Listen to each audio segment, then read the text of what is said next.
You guys are amazing. I'll just put it that way. You guys are amazing. This whole thing didn't come to fruition through my thinking. It came through this crazy thing called the Dealer Advisory Council that started because, the truth, I was scared crazy to be here with you guys. What happened was I left a really good job, making really good money, for an idea that things that could stretch myself and grow in a wrong time, which became the right time. And what happened was, it was so funny, and I was telling Robert this at our DM meeting in Dallas a couple weeks ago. I actually talked about it. I didn't get to finish it the right way, and one of the other guys jumped in. It was kind of funny. But what happened was I left a really solid, good job where I'd been for 13 years and really loved the place to take a step out and work for Lennox. And I didn't know what I was getting into. And the very first day I walked into chaos that I've never even thought could possibly be happening. And you guys were putting up with that from one of the best companies in the world, if not the best company in the world. And it really was not a good explanation of what this company's about. So it's funny because I walked in and I walked around the building and I got super scared because when I took the job on, I took a large pay cut and I had 4 months to prove that we could make a heartbeat out of this district. And I'm like, well, why would anybody in the right mind say yes to that? So I walked through the building and I went in the warehouse and I was so scared. I called my wife and I said, listen, Tina, I think you made a mistake. And she pointed out, you took a pay cut, you have 4 months to prove it, now suck it up and go kick some butt. And it kind of, I really wanted her to give me a hug and say, come on home, we'll be okay. But she didn't. And, you know, so it's kind of interesting how our relationships between our spouses is so critical. So critical. And so I walked around the room and we got started. And as a competitor of Lennox, it was so easy to grab a Lennox dealer and bring him to your other brand. It was so easy to bring parts and supplies and move it away from the Lennox group. It was easy. My best sales team were your sales team. So I knew that. I knew we had to figure that out and fix that. But what I did not know was what you guys were going through, because I never asked you as a competitor. So we started traveling I started traveling with the TMs, and I remember early on having Jill Borson's husband Dale from Dale's Refrigeration say, "Well, why should I be a Lennox dealer? Are Lennox guys more profitable?" And I just sat there and I said, "Wow, that's a great question." So I'm on this mission of asking if Lennox dealers are more profitable. And when I found out was that CRI score over there, that scoreboard over there. Anybody in their right mind would not put all their dealer scores for everybody to see. That is creating a mutiny. I did it because I care. I did it because I'm trying to tell you guys a message. You already decided you're going to be a Lennox dealer. But the tools that report says over there is maybe we're not using the tools effectively or enough to drive as much profit back to your business as possible to answer Dale's answer his question. That is a stepping stone for our sales team to go out and make sure we help you understand why it's important for you to engage in those tools, in those programs, and make your business stronger. Because what most people think is, well, Dave, you're just trying to do that because you want us to buy all your stuff. Well, yeah. Well, the other thing is we're in sales. And if we're going to sell something good, it better be good. If we're going to lead in a certain direction, we have to make sure our dealers are winning at the same time, or much better, actually, because that's the only way we're going to grow forward and go forward and continue to become a better district. We only get better because you are better. And what's really funny about this whole thing is we only started to become better as a district because you are much better. You guys flipped me on top of my head and showed me things I never saw before. What's really weird, I remember going out to Mesra Heating and Cooling, who, if you look at their score over there, it's not where it should be. But Mike Byers made me drive across the street, state the Paradishine for some award we're going to give somebody for 75 years, I think it was. And I'm like, well, why do I have to come with? And he said, just come with, you have to see this. And I'm like, okay. So we got there, and his family members had flown in from all over the country to get this award, to see him their dad get an award, their brother get an award, their uncle get an award. It was incredible. The newspaper was there. Do you realize this guy got this award for being a Lennox dealer, and he could not stop the tears? His family could not stop their tears. And I thought, this is really strange. I've been a dealer for a different brand. I've sold other brands. I worked for other distributors. I've seen other types of businesses before. I've never seen you before. I've never seen the passion, the potential, the profitability. I've never seen a group of people that had purpose like you. I learned so much that day. It actually changed my thinking from manager to trying to strive to become better to help you guys see things that maybe you didn't see. And the only way I could do that was by learning and starting over. The sales team, I wish I could tell you I developed them. They kind of found us. Gary Knab, I remember one good thing about coming to Lennox. Dottie Passetti. She was the competitor, and she was so darn good, it's the only person we couldn't steal business from. Isn't that amazing?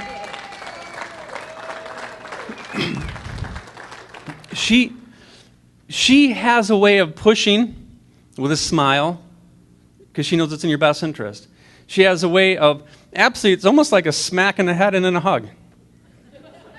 I saw it for the first time. I got in a car, I turned on the car key, and I just sat there, and she's like, what? And I looked at her and went, really? How'd you do that?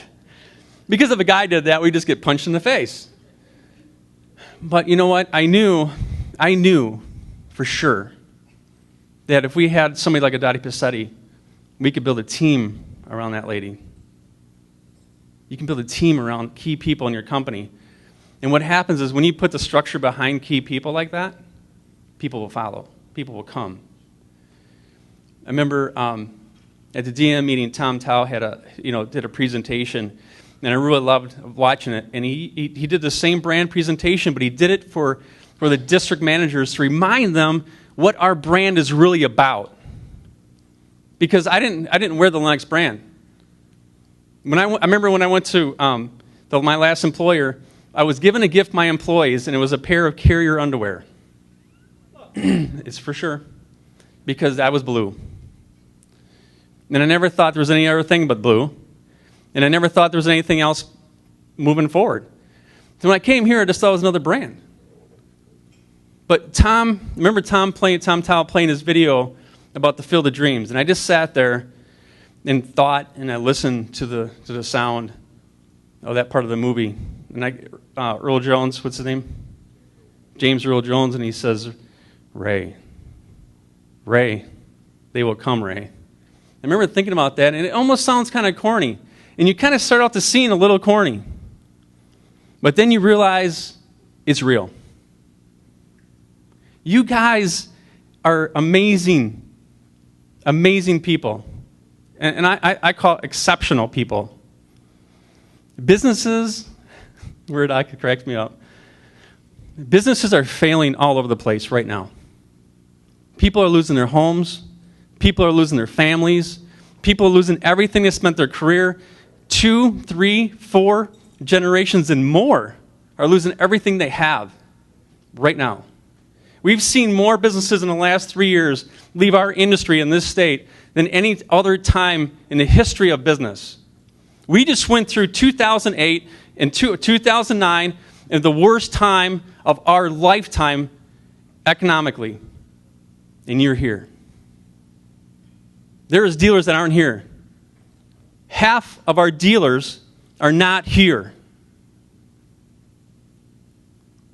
I don't know how to help them.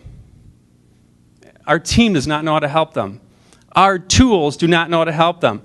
This doggone thing called cap advertising, you can call it all kinds of different things. You can say, what I challenge you to is invest in it and learn how to use it as a tool to create profitability for yourself. Why would these guys be pushing that so hard? They know something. All these other dealers that aren't here, you guys, are still Lennox dealers. We still love them where they're at. But I have a feeling that you guys in this room right here will grow this year a lot. Not only in sales, but you're going to grow in profitability, in leadership, in familiarity with your people. Your people are going to follow people that they know are winners in their best interest. How many times have you seen leaders out there that really don't care, and you know it? They just don't care. Not this group. This group has a different style, has a different thought, has a different future. You guys are going to change the way heating and air conditioning is done in this country. One house at a time. One employee at a time. Oh man, I'm so happy I'm here. I'm so glad I took that step out. And I'm so glad that Tina did not say, it's okay, Dave. Why don't you come on home and I'll get the bottle ready and you can just have a little nipple of milk. I'm so glad that she said, you know what? Be a big boy. Take your lumps. Learn, grow, and surround yourself with people like right here. Because this is really nothing about our support team, us. It's about you. When I first started, I remember seeing districts become districts of the year. And I have a philosophy about districts of the year. My philosophy is we are the district of the year, even the years we don't make it. And we have made it once, very close. We were a district of the region, but extra of the whole company. I believe we'll make district of the year when we become the best distributor manufacturer for you, because you will take us to the district of the year. And our concern is you. I don't know how fortunate, and I'm going to use the word blessed, anybody can be to have a Gary Knob follow you into a train wreck. I remember sitting down with Gary Knob and Jenny and saying, all right, listen, if you come here, I'm asking you not to buy anything, pay off all your debt, because I don't know how long we can hold this together. How many people would follow you through that?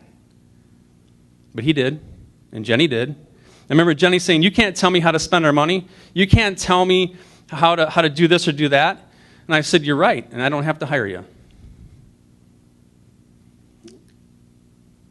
If we don't love our people that much, that we care about them that much, what are we doing this for? What are we doing this for? I know you guys do, because you guys have suffered and you guys have gotten through the worst of times with flying colors. And I know right now some of you may be thinking, well, it's not exactly like it should be. You know, I remember talking to a couple dealers recently, said, well, you know, I can't stay for the whole meeting because we're not where we should be, and times are a little bit tough. We're very busy. We got to make as much profit as we can. But you guys, you are here and you are making a difference. We were so lucky to listen to a family come in and share what it felt like to have a ripple effect of Heat Up Wisconsin. What in the world are you thinking? Donating furnaces with a continued community effort of the same day, on the same day every single year, so that we can make an impact that's going to ripple across this country, across all of North America? I don't see Heat Up Wisconsin. Robert's going to kill me right now. I see Heat Up North America. And you guys are part of that.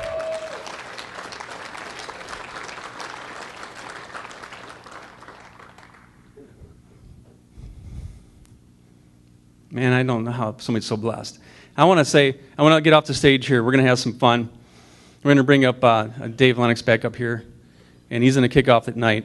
But I want to share one last story with you guys. Those of you that know me really well, I love history. I love battle history. I love sharing stuff that extraordinary people made happen. Because extraordinary people, remember, I'm going to tell you something, and I feel really strongly about this. Extraordinary people are not born that way. You might go back to early England and stuff like that, and you were born with blood, and you became the ruler, and they did all kinds of crazy things. Read some history books. I'm talking about extraordinary people that are normal people that say, I'm going to stand for something that means something, and I'm going to change the future because of one person making a stand. And that's what I'm talking about, extraordinary people. And that's what's happening with you guys right now, before our very eyes. If something ever happens, if I get hit by a car, some train or something, like who knows what, you guys have made my life so much fuller, so much better. And I'm so proud to serve you guys. Back in December 7th, 1941, Japan decided it was important to bomb Pearl Harbor. Does anybody know why? They were running across the South Seas Islands, South Pacific Islands, and they were taking island by island and torturing and starving and all kinds of horrible things at all those islands they went along. And what they thought of was America just went off to fight Germany. And if they're willing to do that, then maybe if they're going to come over here and fight us. So maybe what we should do is send our ships and our planes, and we're going to go send them a little message.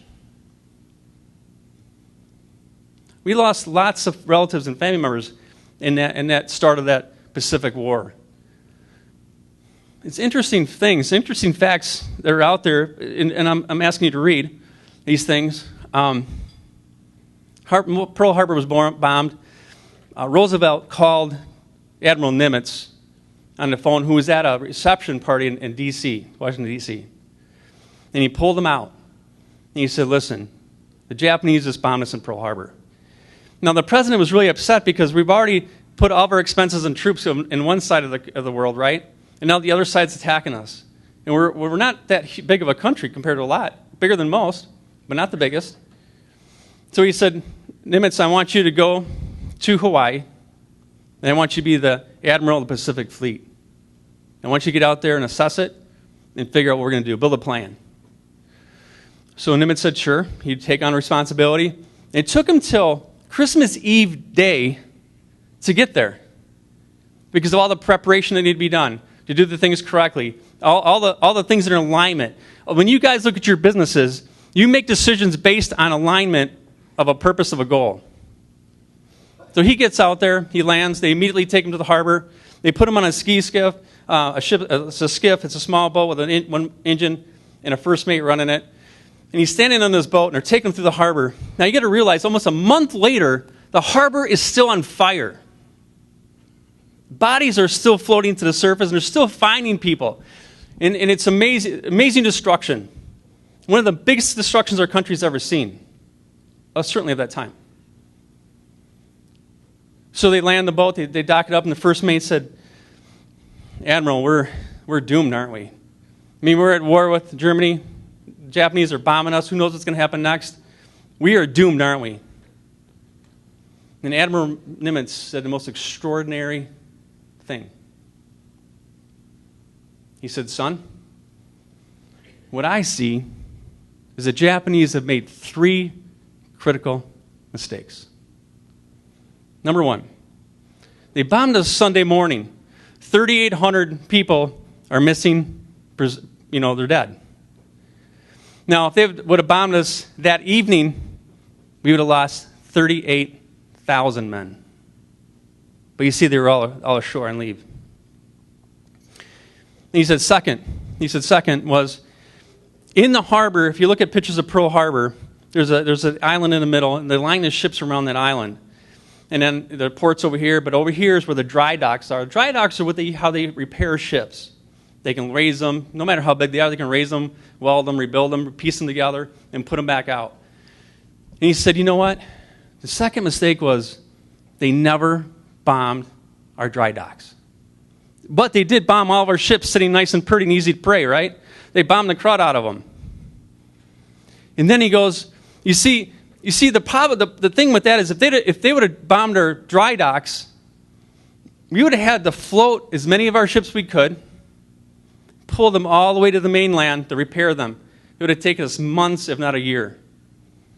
He says, now we just float them and pull them to the dry docks. And again, you can see the pictures. Mistake number 3.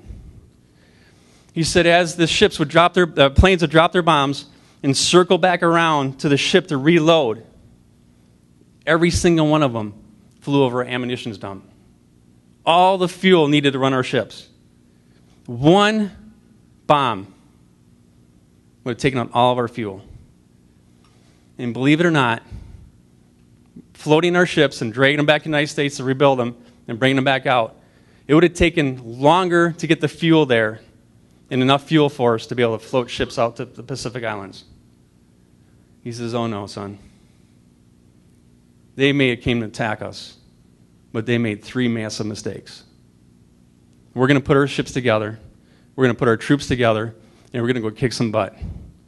And that's what they did. And I look at our country right now, and I kind of look at things and I say, what are we really doing? Are we really looking at the right stuff? We have 2 sides fighting. It's all kinds of craziness going on. And I'm not going to talk about politics at all. I'm going to talk about Americans. I'm going to talk about American people. I'm not going to talk about something that you probably have never heard before, or maybe you have. There's something in America called un-American. We're the only country that have un-Americans living in America. We have choices to make. And we need to make them.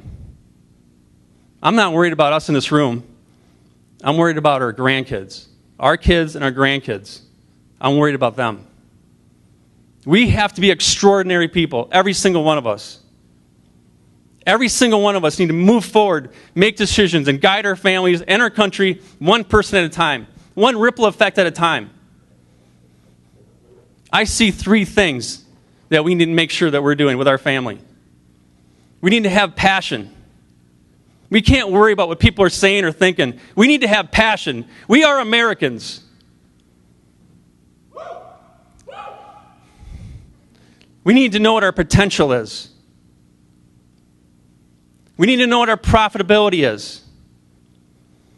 And when you put all 3 of those things that I'm talking about together, you will find your purpose. And our purpose is an American country. God bless you guys. Thanks for coming.